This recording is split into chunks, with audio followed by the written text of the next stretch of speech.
Bueno, buenos días. La patología que hoy vamos a tratar son la tendinopatía de los peroneos, ¿sí? Es una patología bastante frecuente a nivel de los deportistas y es infradiagnosticada. Es por eso que el motivo de la charla, en la cual orienta más que nada a traumatólogos en formación de ir a buscarla para hacer un correcto diagnóstico y manejo en cuanto a esta enfermedad.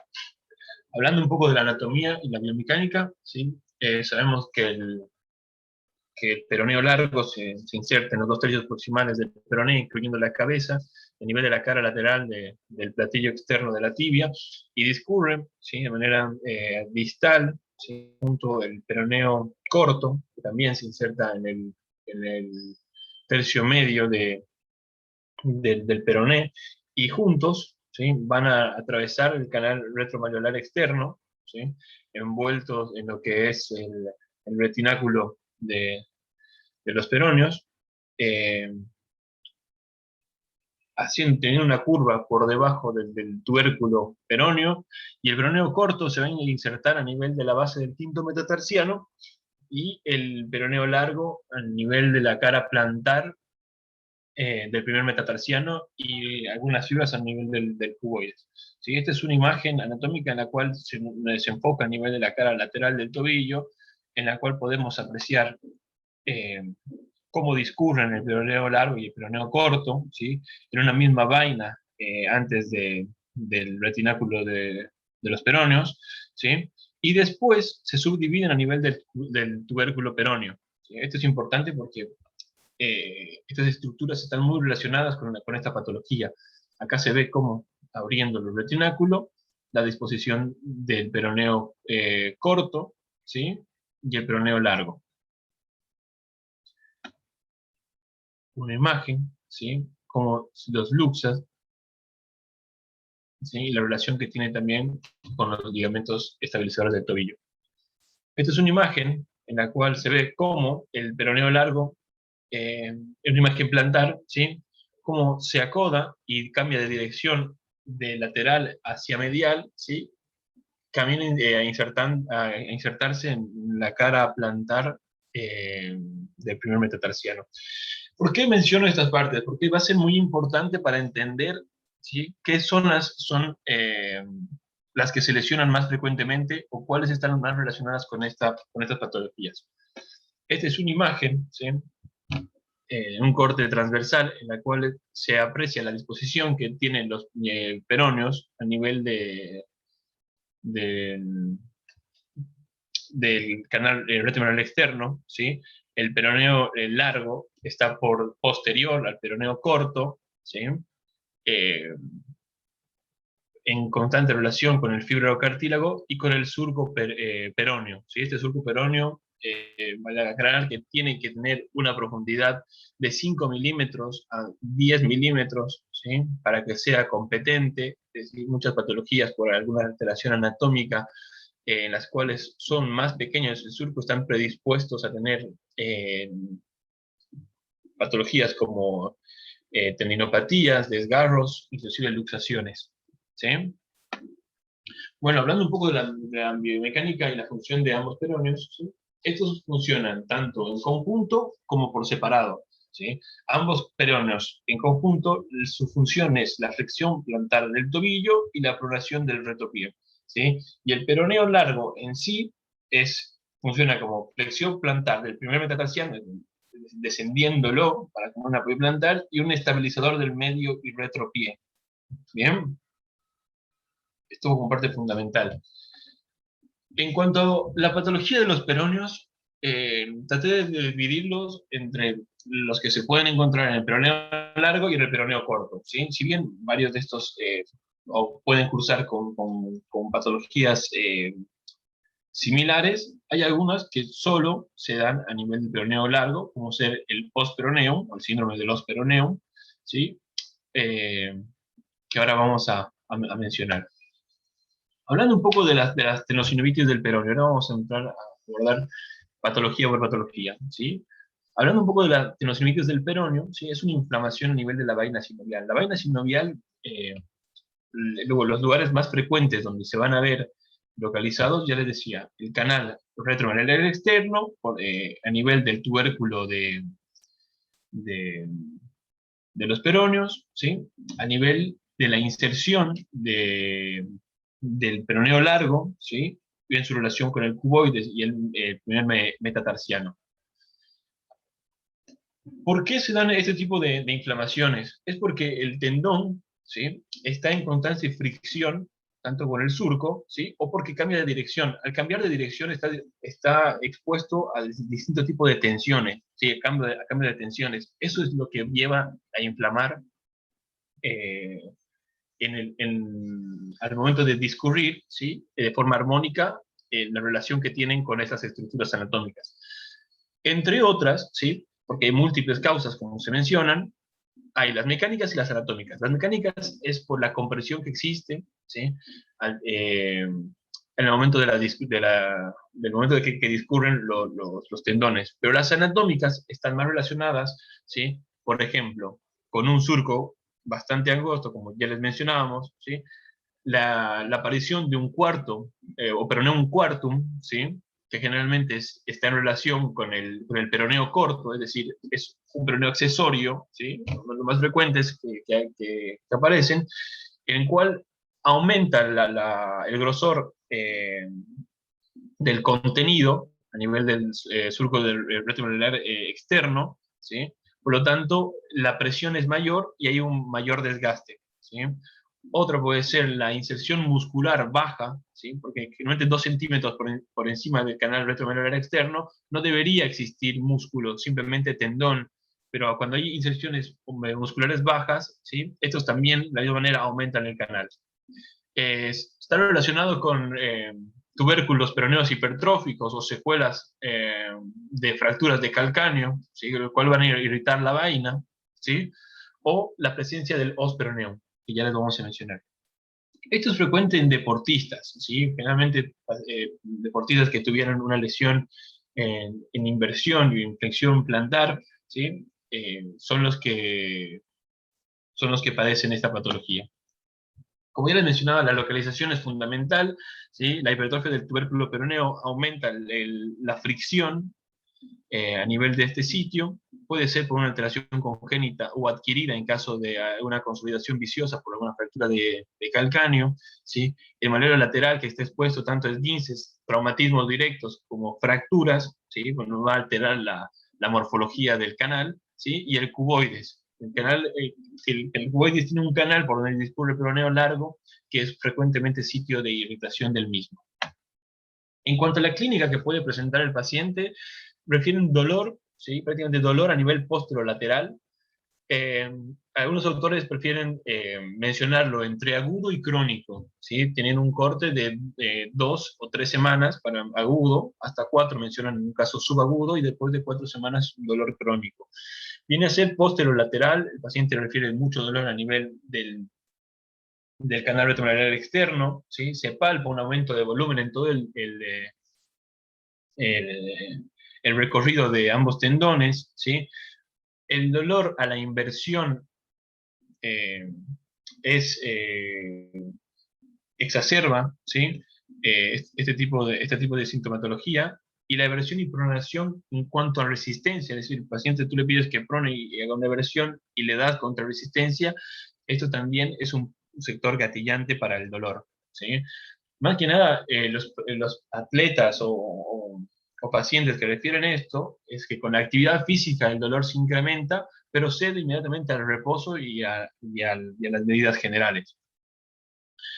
Hay muchos estudios que podemos solicitar entre rayos X, tomografía, la tenografía y la resonancia magnética, entre otros, ¿sí? La radiografía prácticamente para ir a descartar alguna alteración anatómica, o generalmente puede ser alguna radiografía normal sin ninguna alteración. La tomografía nos da una anatomía más fidedigna en cuanto a lo que se está buscando. En este caso, mostramos 4 imágenes superiores donde se puede ver una hipertrofia del tubérculo peroneo, ¿sí? La tenografía, que está mencionada, pero ya no se utiliza porque ahora damos campo a la resonancia magnética, eh, que es el gold estándar para el diagnóstico de este tipo de lesiones, en la cual se ve que el surco, ¿sí? Está aumentado de volumen y hay presencia de edema. Eso le hace sospechar que está cursando con una tendinopatía de los peroneos. Pero, ¿qué pasa? La resonancia magnética también es útil para hacer un diagnóstico diferencial o llegar a otro tipo de diagnóstico. Generalmente están asociados este tipo de tendinopatías con desgarros o rupturas de los tendones peroneos. El tratamiento se ha propuesto, como todo, dos tipos, el conservador versus el quirúrgico. ¿Sí? El conservador, a ver, el paciente se le da una ortesis, se puede inmovilizar de 2 a 4 semanas, según la literatura, se puede dar analgésicos para el confort, para disminuir el dolor, hacer kinesiologías y medidas generales. ¿Sí? La verdad, en la kinesiología se da lo que es el fortalecimiento de los músculos peroneos, pero se ha visto que el tratamiento conservador en este tipo de casos no tiene tan buenos resultados eh, en caso de que sea crónico, ¿sí? Por lo tanto, se pasa a lo que es la tenosinobectomía peronea, ¿sí? O una reparación a demanda. ¿Qué quiere decir eso? La tenosinobectomía peronea prácticamente es abrir el canal, liberar todas las adherencias, ¿sí? Sacar todo el tejido inflamatorio, ¿sí? Y ver la causa de por qué está siendo inflamado este tendón. Y ahí vamos, si hay una hipertrofia del tubérculo peroneo, se va a resecar, o si está provocado por una ruptura del, del peroneo corto, largo, bueno, se irá a reparar la causa que está provocando la inflamación, o también está asociado con luxación o subluxación de los peroneos, bueno, se irá a reparar la causa que está provocando esta tendinopatía.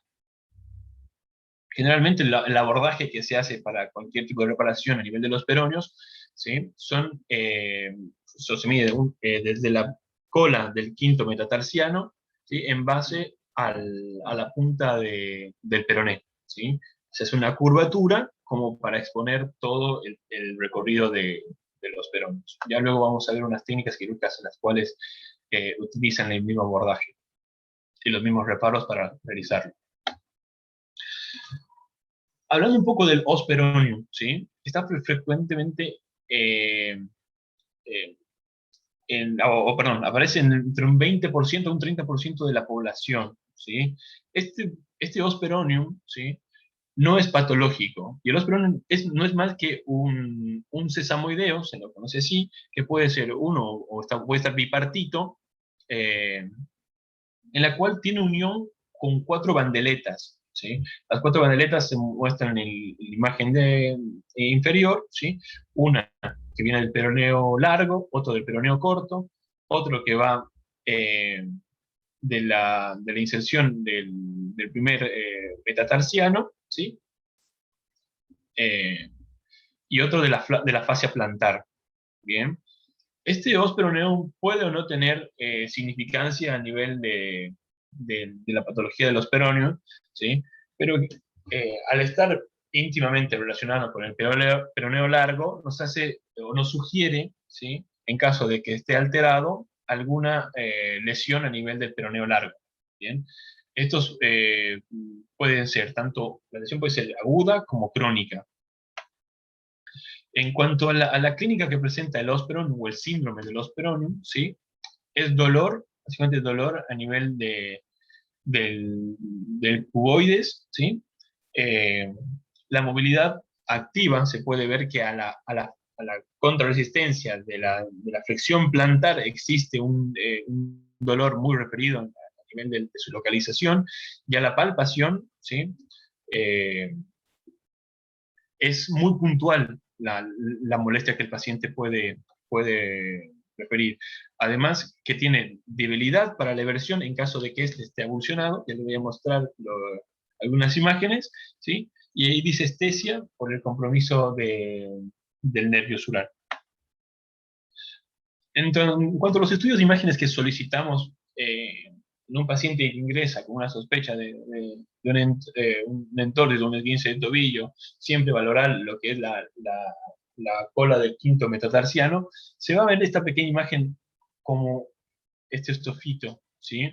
en el cual este es el os peroneum, ¿sí? El os peroneum tiene íntima relación con el cuboide, ¿sí? Pero fíjense, la imagen de abajo, ¿sí? Ya no está en contacto, ¿sí? O no tiene una relación armónica, está más retraído hacia proximal, por lo tanto nos hace sospechar de una abulsión o un arrancamiento, ¿sí?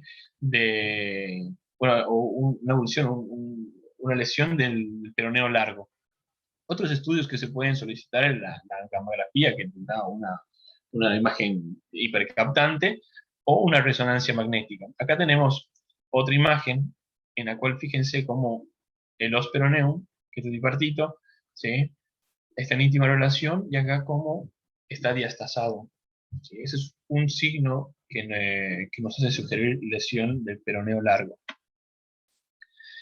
En cuanto al tratamiento, igual se han descrito todo entre médico y quirúrgico. El médico prácticamente en ese tipo de patologías no ha tenido buen resultado, solo un 40% o menos llega a una rehabilitación óptima, ¿sí? Y en cuanto al quirúrgico, es a demanda, como les decía, la escisión de los peroneos, ¿sí? Y si el tendón está muy retraído, porque es crónico, ¿sí? No siempre se hace un diagnóstico en el momento agudo que se produce la lesión, se hace una tenodesis. ¿En qué consiste la tenodesis? Puede ser en hacer una tenodesis lateral o término lateral del peroneo largo al corto. Y acá tenemos una imagen que trata de mostrar cómo se hace la incisión, ¿sí? Teniendo los reparos que ya mencionamos, la escisión del os peroneum y la tenodesis del peroneo largo al corto. La última imagen muestra el os peroneum resecado. En cuanto a los desgarros y rupturas, ¿sí? El mecanismo puede ser el mismo, ¿sí? El de la inversión, el de la flexión plantar, ¿bien? Eh, o fracturas de peroné, accidentes de tránsito en el cual refieren un traumatismo directo, ¿sí? O fracturas de calcáneo, todo eso afecta a la integridad de los tendones peróneos. El mecanismo de lesión, como ya les mencionaba, la inversión, flexión plantar, siempre acuérdense, en los cuales los puntos que se van a ver de estrés, ¿sí? Tanto el surco retromanular externo, el canal retromanular externo, ¿sí? Y el cambio de dirección que tiene el tendón peroneo largo de externo hacia interno. Algunos autores mencionan que son estas zonas hipovascularizadas, ¿sí? En realidad, otros autores contraponen esta hipótesis, ¿sí? Mencionando que no es tanto por la vascularización que se produce en la lesión, ¿sí? O los desgarros o las rupturas, sino eh, por la agresión que tiene el tendón al tener un traumatismo o un cambio de dirección brusco, ¿sí? En sus puntos de estrés, ¿no? Que ya les mencionábamos. En cuanto a la clínica, nuevamente, dolor retromanular externo, ¿sí? Eh, chasquido. El chasquido es muy importante porque se ve que las bandeletas del tendón puede estar dividido y puede estar asociado a una subluxación o una luxación, te genera inestabilidad, hay una pérdida de fuerza, ¿sí? Y equimosis a nivel lateral del tobillo. Se dice que los desgarros y rupturas en caso agudo pueden ser limitantes al momento de realizar alguna actividad física. Eh, no tiene eh, un tiempo determinado de curación y no te permite volver al deporte de una manera óptima. Los estudios de imágenes se puede pedir, ya les mencionaba, radiografías o tomografías para ver alguna malformación ósea, ¿sí? Asociada, pero la ecografía, en caso de ser operador dependiente, nos llevaría a un diagnóstico aproximadamente certero en el caso de que se pueda hacerlo dinámico, ¿sí? En una ecografía estática, la verdad que no nos brinda mucha información más que un aumento de volumen. Por lo tanto, otra vez el gol estándar para este tipo de diagnósticos va a ser la resonancia magnética, de la cual nos va a determinar qué tipo de desgarro tiene y cuánto es la longitud de la misma. Hay una Sobel, una clasificación en la cual evalúo a los tendones de acuerdo al cambio que sufre a nivel del canal retromedular externo, ¿sí? Dice que al principio, cuando el peroneo largo comprime al peroneo corto, generalmente este tendón, el corto es el que se lesiona en el canal retromedular externo y el largo es a nivel del cuboides, ¿sí? Presenta un aplanamiento tendinoso. El grado 2 es una rotura longitudinal parcial menor a 1 centímetro. El 3 es una rotura longitudinal completa, ¿sí? Es decir, de todo el espesor, de 1 a 2 centímetros. Y el 4 es una rotura longitudinal completa también, mayor a 2 centímetros. Eh, de acuerdo a eso se debería tener un tratamiento. Ahora le vamos a mencionar cuál es.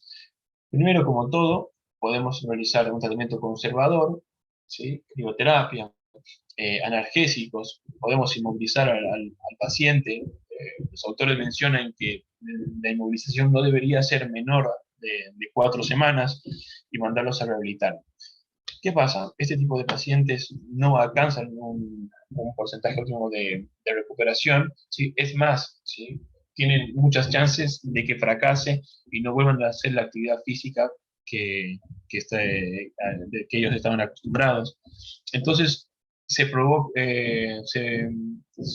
llega a un consenso de cómo realizar o cuándo realizar este tipo de tratamientos y cómo realizarlos. Una rotura parcial de un tercio, menor de un tercio de diámetro, lo que se hace es una resección y una tubulización, ¿sí? La resección no es más que nada resecar las fibras o las bandas del tendón que están lastimadas, ¿sí? Y hacer unos puntos de sutura como para dejar lo más armónico posible el tendón, lo más liso, ¿sí? Una rotura parcial mayor a un tercio del diámetro del tendón, para que el tendón sea viable, se hace una sutura y una tubulización, ¿sí? Una rotura parcial mayor a un tercio con un tendón no viable se hace una tenodesis, es decir, la inserción de esa parte del tendón en un lugar que no era primario. Por eso es que en el 2004, Redfield y Myerson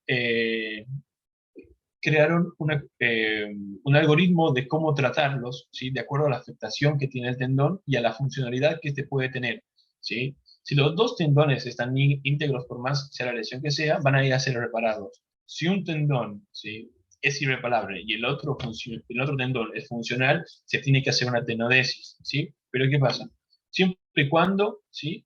Este tendón sea móvil. En el caso de que tenga cicatrices o algún tipo de sinequias que no le permita tener una buena, que no permita discurrir bien el tendón, no tiene chances de ir a un tratamiento quirúrgico, ¿sí? Y si al final ningún tendón es funcional, en cuanto hablando de los peroneos, lo que se hace es una transferencia del flexor de los dedos, largo de los dedos, ¿sí? A lo que vendría a ser la inserción del peroneo corto. Esto se puede hacer mediante solo partes blandas o con pastilla ósea, ¿sí? Otra patología asociada a este tipo de lesiones es la subluxación o la luxación del tendón peroneo, ¿sí? Más frecuentemente, ¿sí? El deporte que más chances nos da para que nosotros tengamos este tipo de patología es el esquí, en un 71% según la literatura. Luego viene lo que es el fútbol, el rugby, el básquetbol, ¿sí? Eh, es infrecuente, ¿sí?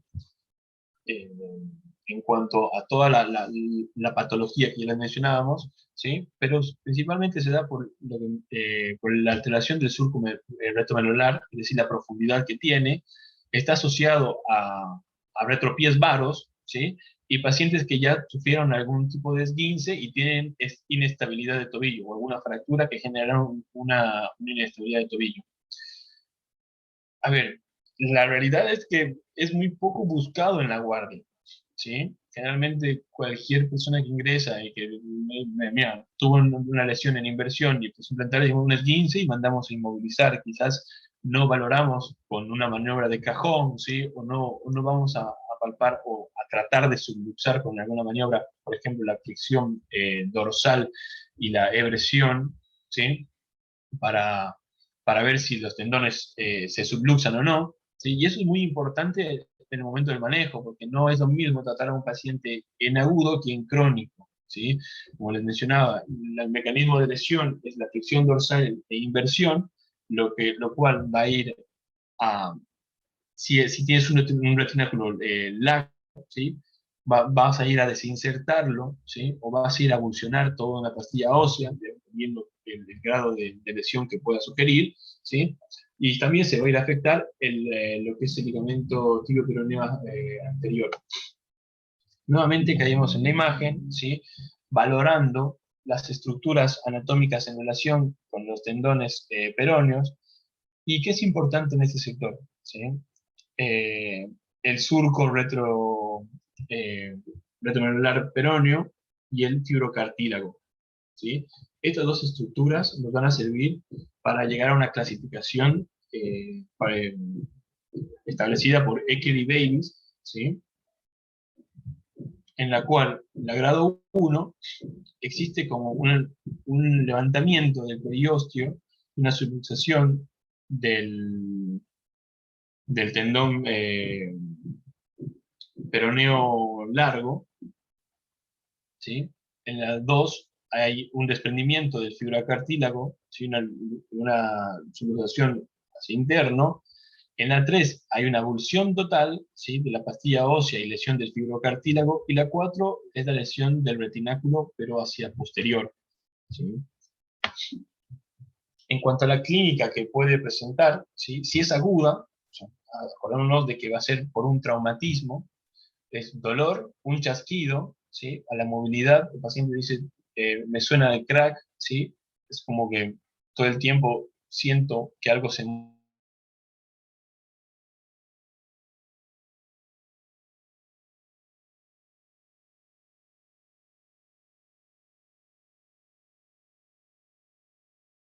lo pueda realizar, pero siempre movilizar una.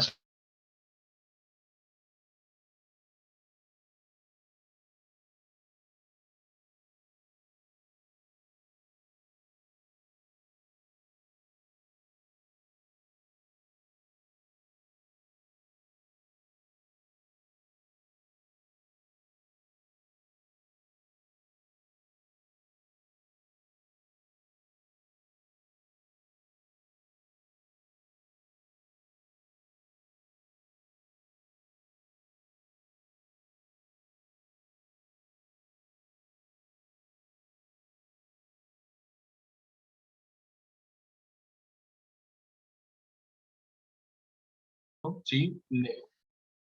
Lo agudo va a estar siempre asociado a un traumatismo.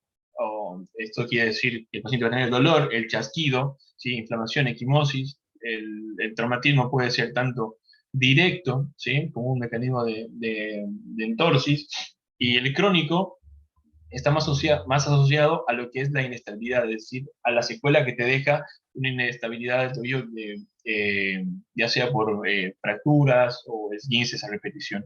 Bien, en cuanto a la diferencia, no tiene tanto dolor el crónico, ¿sí? Es solo el chasquido que el paciente consulta por eso. Acuérdense siempre en revisar al paciente realizando una circunducción, ¿sí? Y ver en qué momento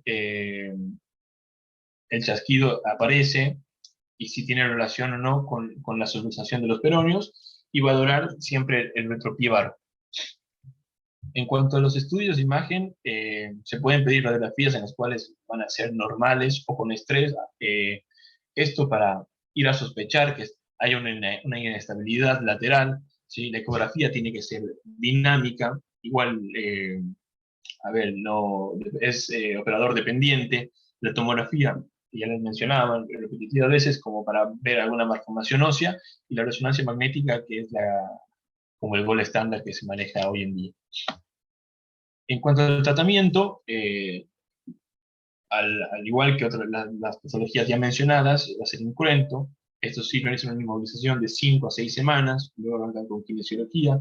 Se ha visto que tiene 50% de probabilidades de que el paciente recupere el confort, e inclusive hay reportes de menos, ¿sí? Por lo tanto, todo paciente debería ir al quirúrgico, que es la reparación del retináculo de los peroneos. En cuanto al tratamiento crónico, ¿sí? se han propuesto ortesis, los cuales no tienen buenos resultados, ¿sí? Por lo tanto, también el tratamiento adecuado viene a ser el quirúrgico, lo que va a ser un refuerzo y una reparación del retináculo, ¿sí? La transferencia ya sea con tejidos, el redireccionamiento de los tendones y aumento de profundidad del surco. Es decir, todos los elementos que se pueda aportar para darle estabilidad a los tendones peroneos. El tratamiento médico, malos resultados, y optamos por el quirúrgico. Hay diferentes técnicas descritas por varios autores, y cuando tenemos varias técnicas descritas es porque ninguna es 100% efectiva y alguna tiene o deja alguna secuela de inestabilidad, ¿sí? En el caso de Exner y Mary, ¿sí? Lo que hace es levantar un flap en medio del calcáneo y traspolarlo a la cola del peroné. Es todo partes blandas que maneja eh, para devolver esa estabilidad al retináculo peroneo. En el caso del Long, lo que hace es sacar una lámina del periósteo, ¿sí? De la cola del peroné y rebatirlo hacia posterior, tratando de abrazar a los tendones peroneos y evitando la luxación. En el caso de Ellie Jones, lo que hace es todo con el mismo abordaje que ya les mencionábamos. En el caso de Liz Jones es rebatir el borde externo de lo que viene a ser el tendón de Aquiles, ¿sí? Y tunelizarlo a nivel del segmento distal del peroné, ¿sí?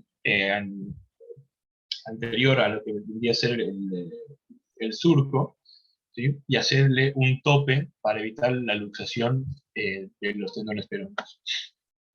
Otros autores mencionan las osteotomías, ¿sí? Como la de Du-Bris, en la cual se hace una osteotomía del peroné y se rebate hacia posterior, y pues, nuevamente la fijación con un tornillo, entonces va más que nada a la cola, y la de Platz-Bummer, ¿sí? Que sale una pastilla ósea, como se ve en la imagen, ¿sí? Es una osteotomía distal del peroné, sacan una pastilla ósea y se la llevan hacia posterior, fijándola con un tornillo, evitando a que se produzca la lesión de los peroneos. Después de cualquier de estas técnicas, el paciente está inmovilizado por 4 semanas, ¿sí? A las 2 semanas ya se le puede iniciar una flexoextensión y posteriormente la circunducción y la rehabilitación total en cuanto a la patología, ¿sí? Como conclusiones que la verdad que me las llevo yo personalmente a casa y quiero transmitirlas, ¿sí? Es sospechar y buscar siempre la patología. No, no subestimar la lesión, ¿sí? No decir es un simple esguince, ¿sí? Y tomarnos el tiempo de revisar al paciente. Está bien que en la guardia muchas veces no tenemos el tiempo de revisarlo por la confluencia abundante de pacientes, pero el simple hecho de inmovilizar al paciente porque sospechando de un esguince, quizás estaríamos postergando la rehabilitación de un paciente que puede tener resultados o puede llegar a tener un mayor porcentaje de rehabilitación en cuanto a esta enfermedad. Gracias.